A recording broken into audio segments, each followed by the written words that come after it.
Congolaises et Congolais, Ngai Patrick Bologna, Ndekonabino, président et parti politique Avenir du Congo, ACO en sigle, Narosenga Nabino Boye Bake, Likambo Ezoko Melabiso, coronavirus, Eza Likambo ya Mabe. Et comme Likara Awa na Congo te, et Bandaki na Mokili Mobimba, Lelo, toza na difficulté.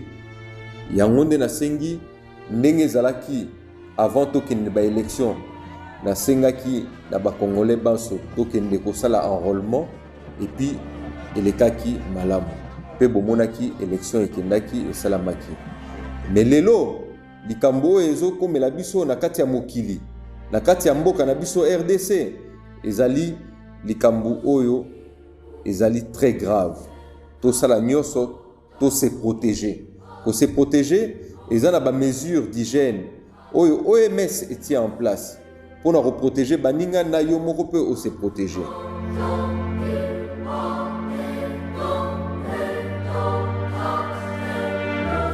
Au sokola maboko na mai na savon, ozui papier,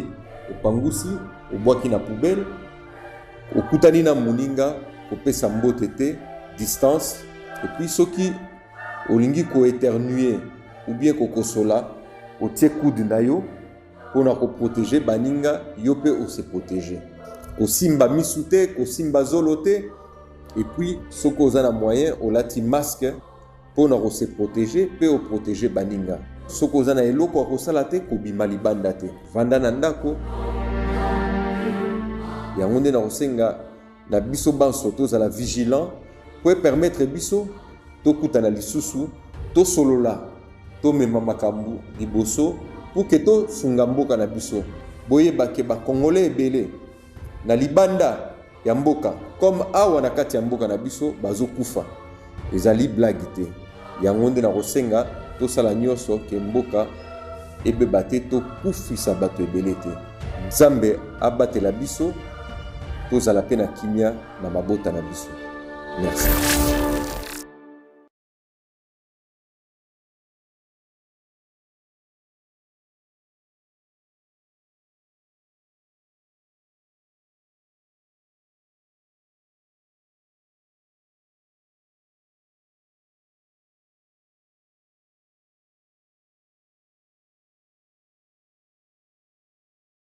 Bye.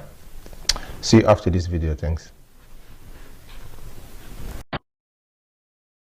Il est 10h30 ce vendredi 4 juillet à la Fondation Musée Laurent Désiré Kabila sur le boulevard du 30 juin. Les portails s'ouvrent et laissent entrer la Jeep de l'épouse du vice-président des États-Unis d'Amérique, Joe Biden. Dr Jill Biden est accueilli chaleureusement par l'honorable Jeannette Kabila, présidente de la Fondation Musée Laurent Désiré Kabila. Il est à la tête d'une forte délégation américaine qui va avoir des échanges avec la présidente. Consigne l'épouse du vice-président américain, Dr Bill, dans le livre d'or de la Fondation Musée Laurent Désiré Kabila. L'honorable Jeannette Kabila fait le point de cette entrevue. C'est un grand plaisir d'accueillir Dr Jill Biden et toute sa délégation, bien sûr. On a échangé sur les activités et programmes,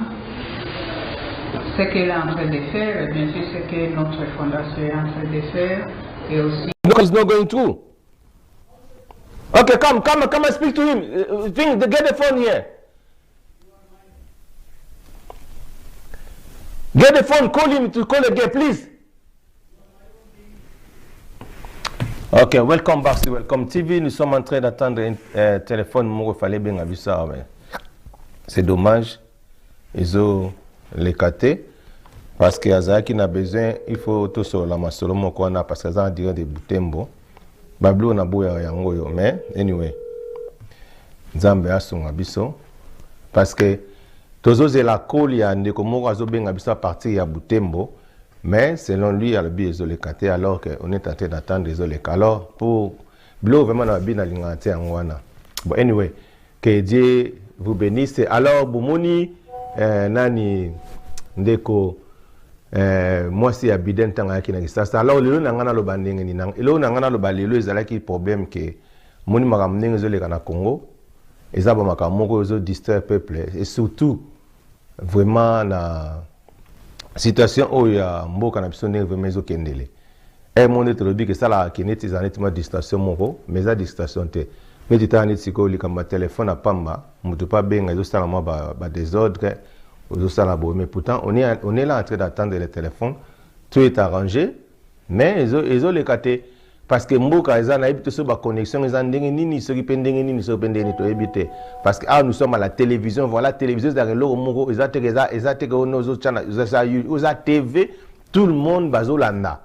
mokili mobimba bazolanda yo senga apenda ba professionnel mais biso ba congolais aime de za ba makamo ya moni aime vraiment ba congolais ezala moi passe mais on est là en train pour to tika pekate. Il faut continuer, même là où il y a les médiocres, il faut bien faire compte pour éclairer les problèmes de Nazoloba. Namboka na biso tozo mona ba makambo zo libele bela. Na na fungola bi loko na ngana lobate. Mais na lobango lelo. Lelo bato bazolo ebele o makambo soki ya bato ya banya mulenge. Nazana ba image mais lelo za ki préparer te pour nango. Ezaki préparer pour na makambo de quoi obenga à partir à Boutembo pour éclairer ma ramouille de Solaki. Mais dommage, et Salima et l'équipe maté. Nana éclairé bino loko moro bino bozoye baté pour na ma Boutembo et pour na makambuya ya minembo et les gens bazolo baké Félix a teki ma belé makambu belé. Nana c'est bino loko moro makambu oteka ma belé za wanate. Ma belé à peuple congolais et oteka ma pété go kendete. Tout nanga pourquoi nazo sabino pour mes aboyé. Les pommes tozo sala awa tozo bosa na ke biso nyozo tu toza nzamba kela biso na image na ye nzamba loba na biso photo lingana soki ndeko azobenga na ya ma peut-être koza ye alors monsieur Georges benga na numéro wana bazo zelezo le kate naza déjà na plein télévision non et naza beta code ya 00000044 naza déjà en direct na roko ndena loba izo kota la TV eza 0044 beti 208 wana omoni bazo zela yo naza déjà en direct kana naza studio beta 0044 beti 208 alors c'est très important ndena bik ende Congo alobik izo le kate na PC code alors que nazolo balabino na balabino parce que ngana préparer ki loko côté nazo expliquer bino loko na préparer ki na lobeza ma minembwe ndengeza awa mutu azobebisa ma minembwe wana nyoso tout se nganda o yazo sala nde azoluka trouble na kati na mboka azoluka keno que communauté internationale naza awa ba mona ke ndire biso to linganga bango te ke tango biso to ezomona na ke biso to linganga bango te wana ndezo benda problème makambo tout moyinda lobaki azana raison mais et l'okozo senga ke biso e toko sala étant que président de la République tanga ki en Angleterre alobaki ke no banyamulenge baza bandeko na biso oui baza bandeko na biso toko yina bango te parce que bavandaka na Congo peu importe ba ya ta lobby ba ya ta nini aussi longtemps que bazwa ki ba réfugié ya mboka na biso to pesi bango ba mikanda ba komi ba congolais Ruberwa aza congolais parce que azwa mukanda ata origine ezali soki rwandais mais aza na Congo aza congolais bane ba botamina baza ba congolais toko ko rejetera bango te parce que yezo salemawa na landaki nini na parlement na monene ba nosu babana ko seka ko humilier ça non et ça passe et ça la passe étant que pasteur na koko lingate ke ba ko ridiculiser muto nzamba kela na elingi na enenge wana parce que atanga makite ke no pa botama mutabani ya mulenge wana akana makite pona akana te po ba para na ba butala wana bakana yango te de la même manière pe bangolais bakana te ke no ba para na ba butala na Angola bakana te za ba biloko bakana te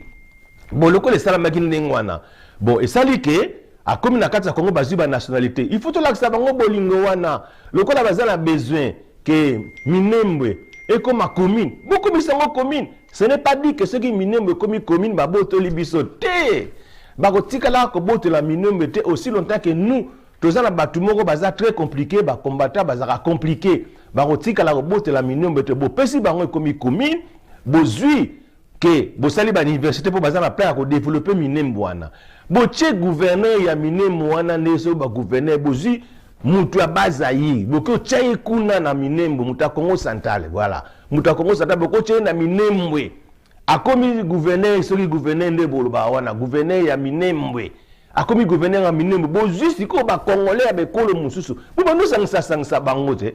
eza eloko moko très facile à ce moment d'ailleurs bango bakoko botola Minembwe te parce que zela pesa bino mayele moko o batu mususu bazala ngome bazo bango te parce que ataso bakoko kofunda que tolinga bango te ne ngwanda zo sala ke noto ina bango te parce que ngwanda azo ke na batu mabe oko azo la ba image ozo mona que oui aza la raison mais za mabe na ndenge ça il y a plan politique et aussi masude parce que président asa ndimai ke tolingi bango baza ba peuple congolais et puis sikoyo les premiers asiko awa kezali que soki bango ba meki balo ba que non faut pas pesa bango comme soki pays mususu et aussi mbaté parce que tokoloba te ba ko pesa bango pays te parce que nous on est avec eux tous ala bien tala kutu mutuna bango rubewa azali ministre d'état jusqu'à présent tozala mususu abima ki wana dernièrement o nazo ba komone na bango bien te ndeko na mususu abima ki nazana ba image mais la préparer ki ngone lote ba ça écoute ba interview ndeko na pasa la donc tozala ensemble pour ezala ba bilo mususu na sola la ndeko mo bo pour moni ba ndeko ngo allô monsieur Georges monsieur Georges ok oui ouais ça li quand même aux yeux na banda yoko lobana makambo kana na lobate allô nazo kayo bon siko to parler siko masolo o ndenge président ça la consultation na selon yo lokolo za porte-parole et puis yebi makambo bien expliquer biso non parce que nous sommes en Angleterre batuba yo kayo na yebi ke za mala mingi yo expliquer moi pena bien. So go expliquer biso vraiment apport na bino par rapport ya makambo ndenge zo le ka présent nga ça la consultation na yo wana apport na bino na et puis je vous rappelle c'est monsieur Georges Milumbu Azali porte-parole ya PRP donc ça apport na yo mokili bazo kayo oui disons consultation wana eza malamu ndenge président de la République azo consulter mais seulement souci moko ezali allô yo kayo na comment na continuer na souci moko ezali que alobi azo consulter les personnalités les plus représentatives biso nyonso toyebi que tosalaki baélection population evotaki ebele donc personnalité la plus représentative eza ye na assemblée nationale nde epesaki FCC alors lelo ekomi kolakisama te réellement baélection wana ezalaki ndenge population evotaki te sino soki aconsulte eza koconsulte mpo amoni kote ya nini ya kashe akomi affaibli donc azokoka korealize posa ya population te est-ce que azokoka eza par rapport ya FCC wana nde eza isusu question mosusu namoni ke eza par rapport ya FCC te eza problème ya ndenge nalobaka biso na nani na PRP tozoloba ke Congo eza na problème ya capital humain toza bato baza na maproblème minene na expertise na expérience ya malamu na patriotisme ya mboka eza te donc problème eza nde ye amoni ke aza faible na côté ya cash depuis caméra atindaki makambo ekomi kotepatepa entourage na eka ndenge Kabila azangaki ba meilleur collaborateur ye mpe azangi bango sikoyo nde alobi azongela koconsulte bamasa na ye oyo makambo esimbaki te na ye na Genvale makambo esimbaki te na Nairobi sikoyo azolinga ndenge nini akosemansipe na FCC wana nde eza neti mwa trahison ezocontinue mais le problème ce n'est pas cash FCC le problème ce n'est pas PPRD ou PRP ou UDPS baparti wana idéologie nango eza malamu seulement bato oyo bazokamba yango nde baza na ba insuffisance leadership eza moke na expertise expérience ya malamu patriotisme eza te nde ezokanga eti coalition wana ezosimba te donc problème ya concertation suka akoaboutir kozongela kaka Kabila parce que ezomona na ye moko alobaki ke eza ba engagement moko te ekoleka mboka c'est-à-dire que ye azwaki ba engagement est-ce que ba engagement wana eza pour la population pourquoi azwaki yango soki ezalaki ya mabe donc omoni ke ezaka problème biso bakongolais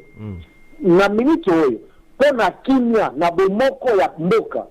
aza na choix moko atikala na coalition na yo asinyaki sans bateau tokende na 2023 basalisa élection congolais oya malamu a gagné aleka eza neti yo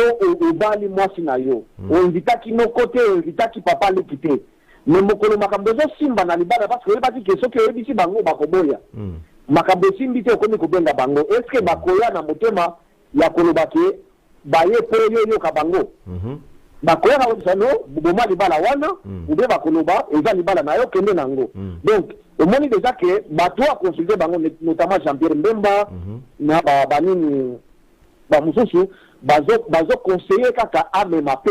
na pe wana eza ye na Kabila isika basinyaki makambo ya coalition na bango kokende ko consulter ba comédien wana eza solution te parce que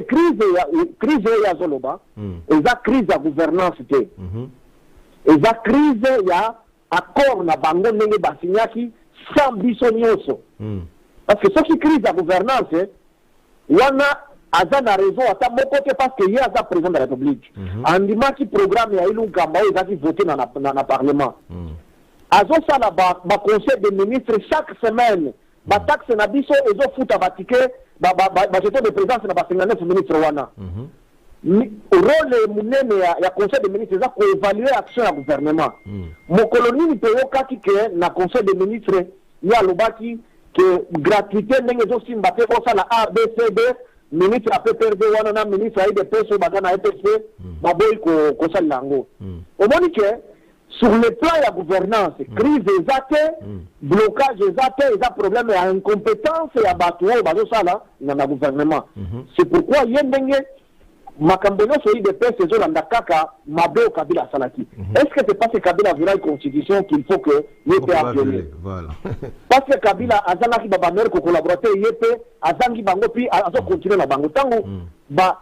à se faire entrer na ba master bazo respecter même fonction en chef de l'état te président zo kota ba master bazo beta masolo est-ce que wana eza même image malamu ya mboka na biso donc c'est pas que nazo critiquer pour critiquer mais biso na père pe to monique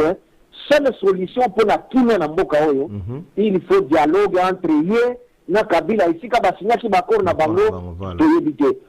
solution eza ici ya accord oyo et ya nini ya consultation soit à zongeli dialogue na Kabila soit à démissionner parce que alobaki que kosala deux mandats immédiatement c'est pas possible alobaki na poto awa déjà na discours na ye alobi que c'est difficile même corruption alobi à combattre yango eza parce que combattre yango c'est-à-dire que ayebisi biso population que combat oyo était de asalaki na opposition pendant 37 ans ezaki ya pamba parce que soki IDPS wa combattre ko corruption te yana eza discours il fallait au pas mo consulter momoni il fallait aloba corruption za makasi mais na kobunda nango wana ilaki rassurer biso population donc ndenge makambo eza moi passe pour na ye soit il faut avoir la dialogue na Kabila soit à démissionner parce que wana ndeto organiser ba élection mususu voilà c'est le voie etikali liboso na ye parce que kozonga la biso peuple biso toyebi déjà que baboto la ki biso pouvoir na biso ye na Kabila na dialogue na bango bakinyati siko biso peuple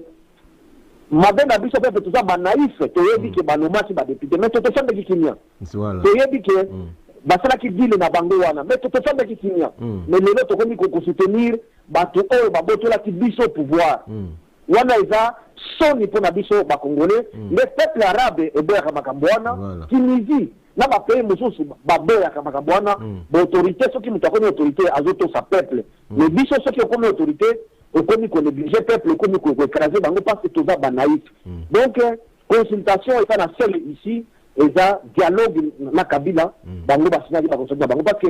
qu'on minimiser Kabila aujourd'hui eza pari risqué parce qu'à 18 ans azam militaire naza na Butembo lelo na koma kilelo na Tongo entre Beni na Butembo eza na ba village mobimba eza na ba mai nde bazo diriger yango est-ce que vous pouvez croire à ça pendant que bango bazo welela parce que pour consommer et ne maki bato ya Kabila yepe alingi sikoyo a nommé en désordre pour que yepe azana na contrôle ya cour constitutionnelle est-ce que ceux qui les lots a mis Kimia na Est Nyosoy à cause de la voter à 100%? Oui, on a voté à 100%, ouais. Aucun territoire moko ya Kasongo, par exemple, na 10 000 enseignants, seulement 2 000 bazo futama. Ceux qui les lots à Burundi na gouvernement na ye, ba foutu 10 000 enseignants. Est-ce que Batouana ba kusana tina ya koyoka kombo ya Kabila? Non, non. Est-ce que vous en a besoin ya tina ya cour constitutionnelle et qu'on voterait et qu'on nommerait député na ye na territoire wana? Il faut la voter à 100%. Donc, makambo oyo ba question ya population.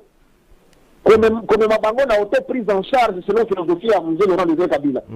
Bango nyoso coalition et c'était cash basa absent. Ba komi koyele la kaka cour constitutionnelle pour que basa ko kate pour ba kende ko se nommer. Est-ce que nde qui na ya makambo wana? Na ba consultation a invité ba Mokia, ba Roger Lumbala, est-ce que ba tuana ba représenter nini?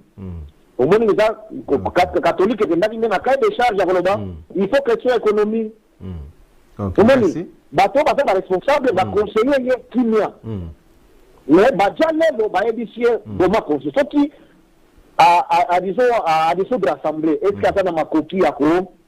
organiser l'élection? Ceux qui ont organisé l'élection sans fraude, est-ce que PPRD n'a eu de PS, va causer 20 députés dans Bokao, dans la situation tout ça dans l'eau? Au moins que la critique de Bazo Kokate, c'est pourquoi faire la solution pour que en 2023, il faut azongela muto basinya qui dialogue. Trahison ou ya sala qui na Martin Fayulu et ça bien fait. Trahison ou ya sala na caméra parce que enregistrement illicite et ça ba créer l'entourage na ye. Ba communauté na bandako, ba sombi ba chalet na Belgique, ba zo na biso appartement na Gondoawa. Merci, monsieur Georges. Merci, monsieur Georges. Comme ça, na ko lukako benga surtout bon ça sur la journée na pesama message à Sokawa. Nzamba pa molayo to bon ça vraiment c'était Georges André qui a Boutembo ali porte-parole ya PR. Que Dieu vous bénisse. Alors to qui dit le bique président Félix Tshisekedi il faut zonga la ka président Kabila parce qu'azo kokate. Selon l'accord ndenge bayokana na akope otoyi yango te pe osimbate ya na lobi que non il y a mieux placé na bon salisusu comme ça to solo bien le quoi déjà a réussi kozwa numéro na ndenga bien bengi direct expliquer moi muke mais prochainement malembe pour na zana besoin vraiment bataki ça ba benga ka biso baza dans la katia matière ba solo la masolo yo parce que biso na diaspora to za rapidement embrouiller to bossa na mama makambo. Ok, t'écoutes à la bino Hermon qui Mwana Tshisekedi wa mulumba, munweza chinganye. Mwana Tshisekedi wa mulumba, munweza chinganye. Kano akumukumba na wale. Kano akumukumba na wale. Bino mwani, kano akumukumba na wale. Shasi, ake, kano akumukumba na wale. Hallelujah, mulele, kano akumukumba na wale.